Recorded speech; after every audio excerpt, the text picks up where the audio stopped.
Hello everyone and welcome to my first video since a long time. I'm going to be starting to record some videos again in my Melyn Talk series, and this is going to cover some videos from personal things, some videos for League of Legends things, kind of a splattering of everything that I'm sort of interested in.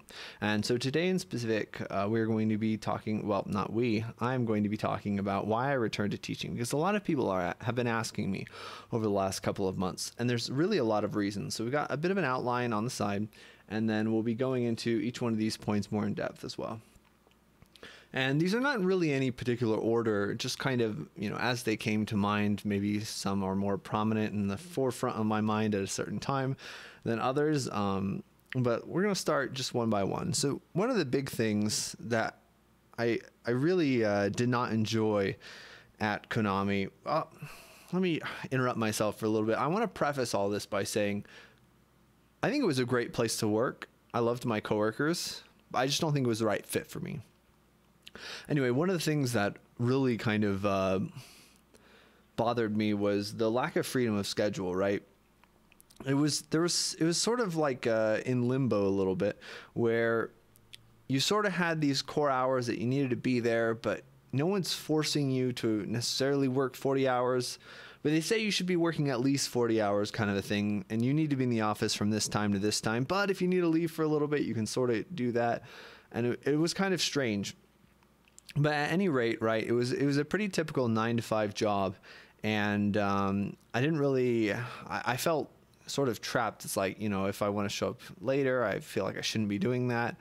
And really, as opposed to teaching, where, right, outside of your classes themselves, there's so much flexibility. Sure, yeah, you have to go to certain meetings. You're gonna have to go to certain committees. You're going to have to hold office hours, but the office hours you can choose, and a lot of the work that you do as a teacher, such as grading and prep work and meeting with students, responding to emails and stuff like that, is kind of done whenever you want to do it. Like, for example, I'm recording this at 4 o'clock on a Thursday, which I would never be able to really do at my last job, sort of a thing. Because I've organized my schedule at the college in such a way that I have, kind of most of my work kind of compressed in certain blocks. And so that kind of flexibility and freedom of schedule, it's sort of a double-edged sword, but it's something that I've always wanted and always enjoyed about teaching in general. And that's definitely something I missed. So that's the first thing that kind of sprang to mind. Another one was really big. I had this, I still remember the conversation really clearly in my mind. One day I was going for on my break at Konami and going for a walk, and I was talking with my friend, and I was like, you know what? I think it's so dumb, like how much of our lives we put into our jobs that we may or may not enjoy just to get a paycheck, when in reality, like, I have a master's degree in mathematics, right? I could work if I could work, like half the hours and get half the paycheck, I'd be all over that without like losing benefit. Like if I, still had benefits and stuff. And then like right after I said that, I realized, wait, that's almost exactly what teaching is, right? Everyone says like teaching at a community college, right, doesn't pay a giant salary, but remember, I'm only on a contract for 9 months out of the year. For the other 3 months out of the year, like if people want to get a hold of me and I don't respond to emails or anything, that's fine. Like I am off contract. And not to mention all the vacations you get, spring break, winter break, Thanksgiving break, all that stuff is way longer. Even in addition to that, the amount of, I don't even know how much vacation time I have because I'm not going to use it all. I get way more vacation time here in addition to all of that stuff than I did at Konami, which kind of blows my mind. And, same with sick time as well. Like Konami, you have 5 sick days every year. Like who only is sick for, let's not even talk about sickness, right? Let's talk about being contagious. Who is only contagious 5 days a year? That's ridiculous. And it sort of, engenders this thing of, I feel bad. I'm going to get people sick, but I've only got a couple days and, I can't afford to use my sick days right now, kind of a thing, which is, I think, bad, both from a morale, not both. There's multiple things from a morale standpoint, from a, from like an actual health standpoint. You don't want people showing up to work when they're contagious, especially in a giant office environment. And also, yeah, I guess those are the main ones. So, having that flexibility in schedule, and one of the big things that I want more time off is, again, life's not all about life's not all about money, right? The amount of money you have, right? No matter how much money you have, unless you're in like the top whatever percent, you can always find a way to spend it all. So much of life is about good money management to make yourself comfortable and maintaining a certain lifestyle that you're happy with. And like, I don't want to work 5 out of the 7 days a year for the rest of my life and then retire, be old, and die. Whereas here, right, not only do I get all these vacations during my work, I actually get an entire summer off that I can spend. I can spend those 3 months traveling. I can spend those 3 months, pursuing my passions, music. I want to get back into writing music. I want to play more oboe again. Maybe I just want to sit and just read a ton of books for an entire month or something. I have that freedom every year, and I don't have to take any time off. I don't fall behind in my work. And I think that's one of the best things about teaching college, really, is you have so much time to live your life. It's so tempting to just, graduate college or something, or it's not even tempting necessarily. A lot of people don't like it, but it's the norm for some reason that whenever you graduate college, you got your degree, and then you're going to work for the next 40, 50, whatever years, and then you're going to retire and die. It's like this. I am 28 years old as of today. I'm recording this on my birthday. I am 28 years old. This is some of the best time of my life physically. And technically, the best parts of my life physically have already passed. This is some of the best part of my life physically. I'm not going to waste. I think waste is an overly misused word. I am not going to spend the prime of my life sitting inside a giant office building, staring at a computer, making rich people money by taking advantage of poorer people. That's what I choose. People who do that, they're great people who work there. People who are okay with that, that's good for them. But that's not who I am, and that's not what I'm about. So, like, finding those things that you really care about and being able to have the freedom to pursue them is really important to me. And that's why I'm going out of order. My notes are different from the things I put on the screen. All right. So again, it's all about finding what do you want out of life and actually pursuing it. All right. Let's just say that's all part of flexible schedule, including the vacation. All right. So I think I talked enough about that. The next up is as you may or may not know, I spend a lot of hours of the day streaming, which is me sitting down at a desk in front of a computer. All right. That's not a healthy lifestyle. But when your hobby is that, you don't want your job to also be sitting for 8 hours a day at a desk on a computer. It's so draining. It's so bad for you.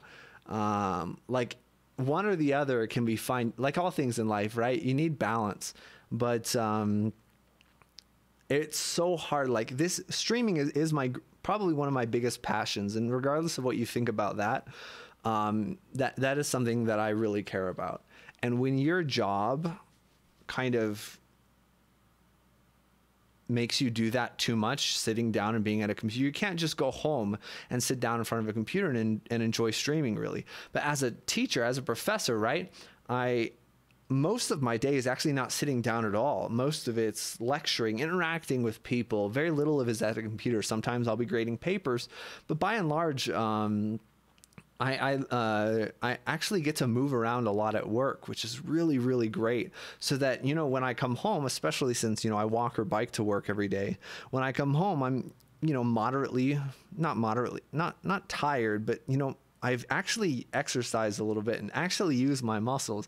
So I can come home and sit down and it feels nice and I can stream and enjoy myself. And it's a change from the actual physical environment of work. And again, especially kind of to anyone out there who does sit for like 40 hours a day, make sure you do take breaks and move around, stretch your legs, go for walks. It's very important. Rest your eyes, look away from the computer screen as well. So that was probably the second main thing on this little list I have here. Okay. 40 hours a week, even. If you're doing something 40 hours a day, you're doing it wrong. All right. Okay. So next up, and this next point, this next bullet point, I think is a little it's a little stereotypical. It's a little whatever, but it's actually meaningful, right? Teaching is more fulfilling. When I do a good job at Konami, the best I can hope for is that somebody notices. Like, so much of what I excelled at, I felt like didn't get very much recognition, and maybe I'm vain. I probably am.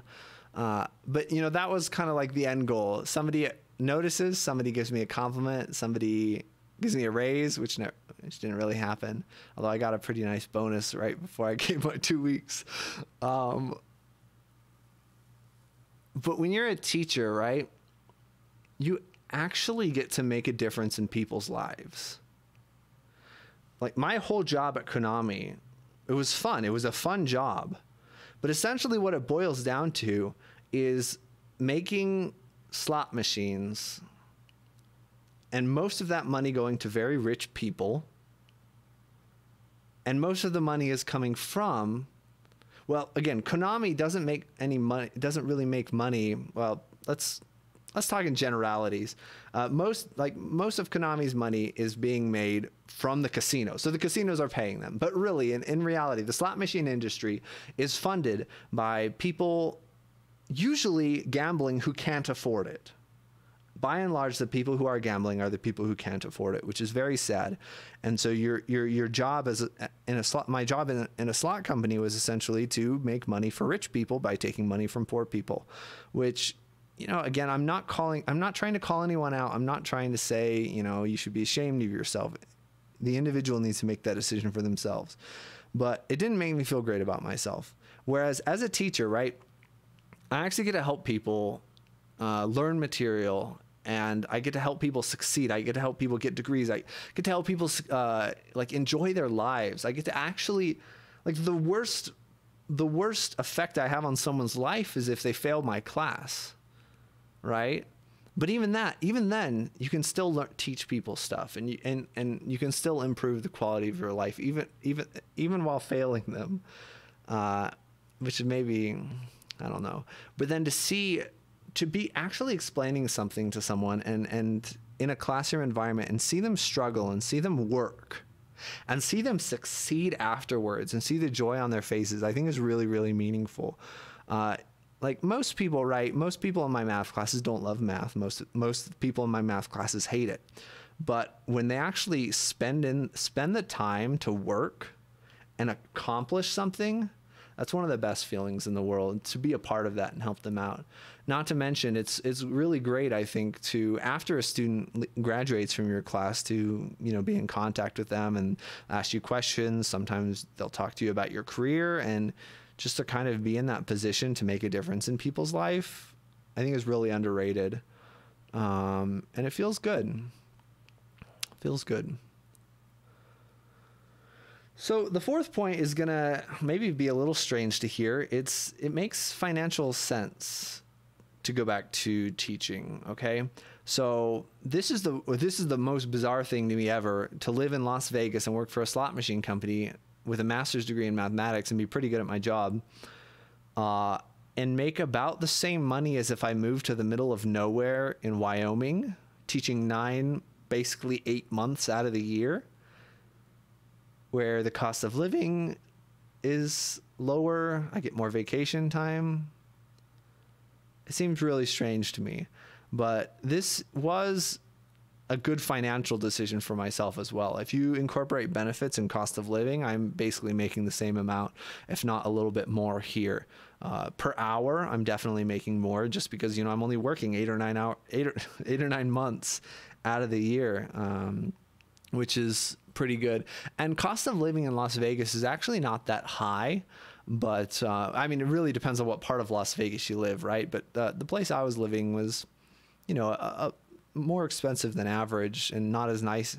Actually, I don't know. Maybe it's more, it really depends on where you're living. I was living in a pretty nice area, but even then, like when I moved apartments, I'm paying like 60% of the monthly rent or something for a nicer apartment in a nicer apartment complex here in Wyoming. It feels pretty good. It's a nice apartment complex here. And I didn't even think my last one was that bad, but this one is leaps and bounds better. So yeah, you know, the pay, the benefits, the cost of living were all nice things about moving to Wyoming. And in all honesty, that is actually one of the reasons why I chose Wyoming. I was thinking of, so the three places I was looking at mostly were Wyoming, Utah, and Colorado. And specifically, I was, you know, thought it'd be cool to, or something new to live in one of these states that I've never lived in before. And especially what kind of drew me to Wyoming is like, okay, cost of living is pretty low in most of Wyoming because, I mean, I would imagine nobody wants to live there.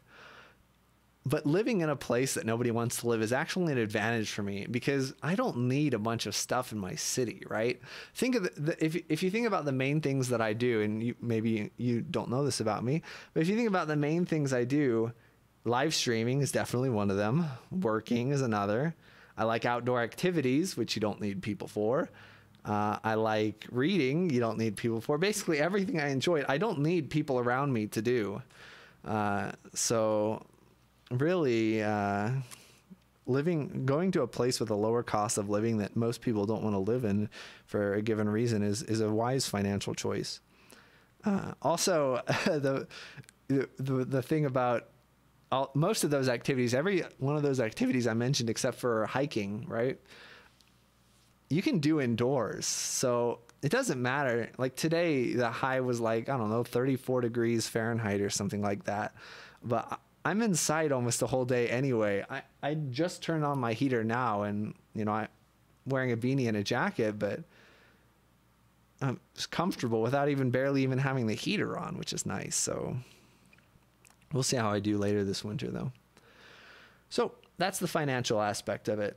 The next thing is the stability. And this is something that I don't know whether my conversations with people at Konami were genuine or not, just because they were a part of the industry. But I definitely think that that the slot industry is dying. At the very least, it's changing from something to which that in 10 years, I don't think Konami will be able to do what it's doing right now. Whereas if, you know, and this is maybe not a good thing. Maybe this is not a good thing, but 50 years ago, there were math professors teaching essentially the same things we're teaching now. In 50 years from now, there's still going to be math professors, okay? Now, whether we move to online classes more or what, it's the same material for the most part, unless you get into graduate studies, where things like research will actually be pushing forward the envelope a little bit. But really, being a professor is kind of one of the most stable, like long-term, like, hey, this industry is not going to die. The college industry is not going anywhere. Whereas I really do, and I'll talk a little bit more about this right now. The slot machine industry is rapidly changing. Online slots are the only part of slot machines that are growing. Floors in casinos are overwhelmingly kind of being taken over by table games and strategies, because at the end of the day, right, most of the people, and this is a very commonly known fact in the industry, most of the people who play slot machines are like old white women. Okay, young people, and not even necessarily young people anymore, right? Like even people in their 30s right now are really just starting to just think, why would I play a slot machine? You know, people have video games that they can play so much easier from their home. If they want to do slot machines and make money, they can do that online. There are so many like online places where you can bet real money and win real stuff.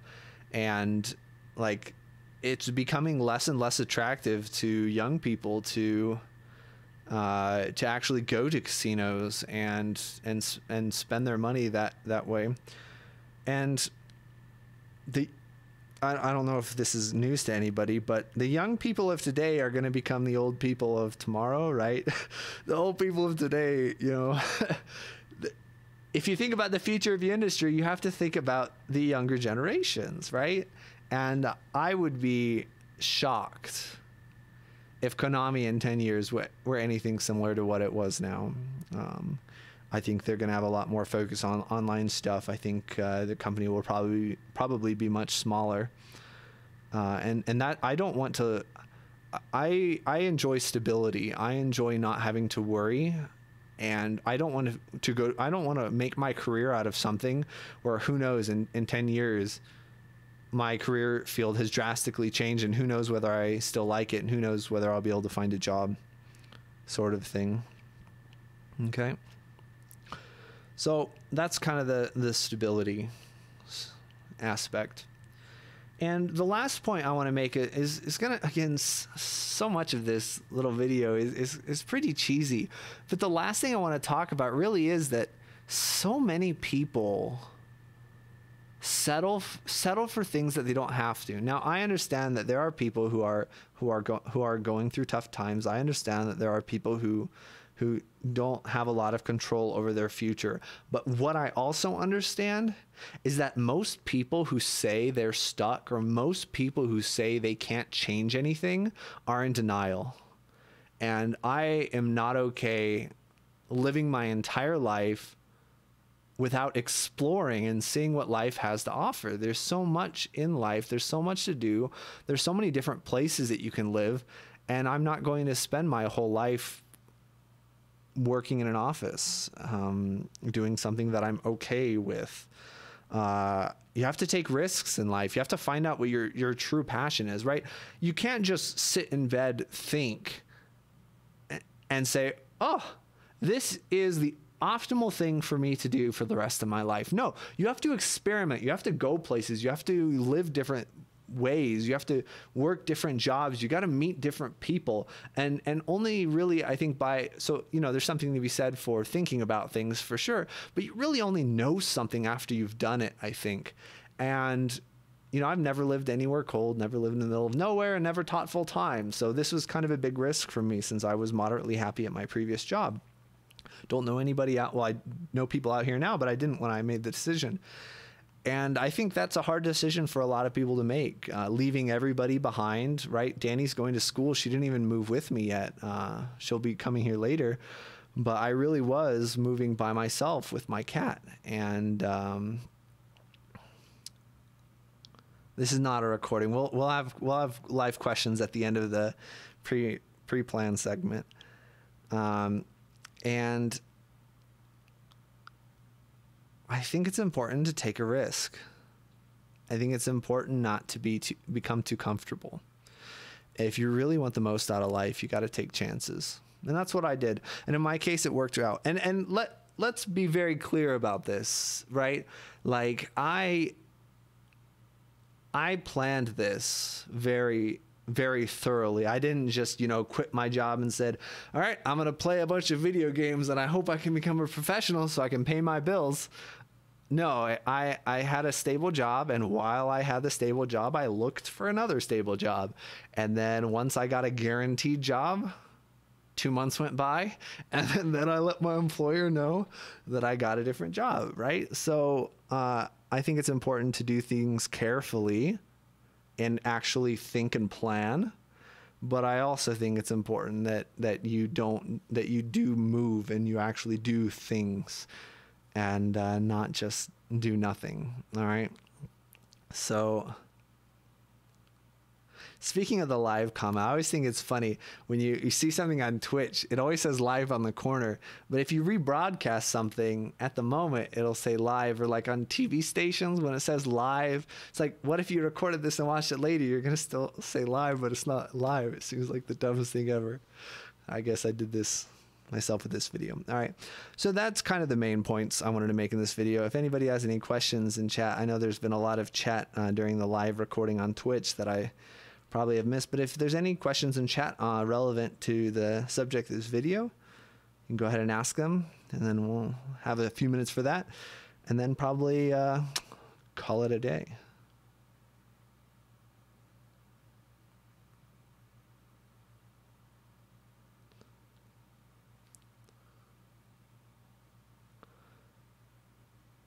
All right, doesn't look like there are any questions. Thank you guys for watching. Appreciate the support from all of you. I look to be making one of these every Thursday. It's not a promise, but it's a plan. And some of them will be about life. Some of them will be about me. Some of them will be about League of Legends. All right, so have a good day, and until next time.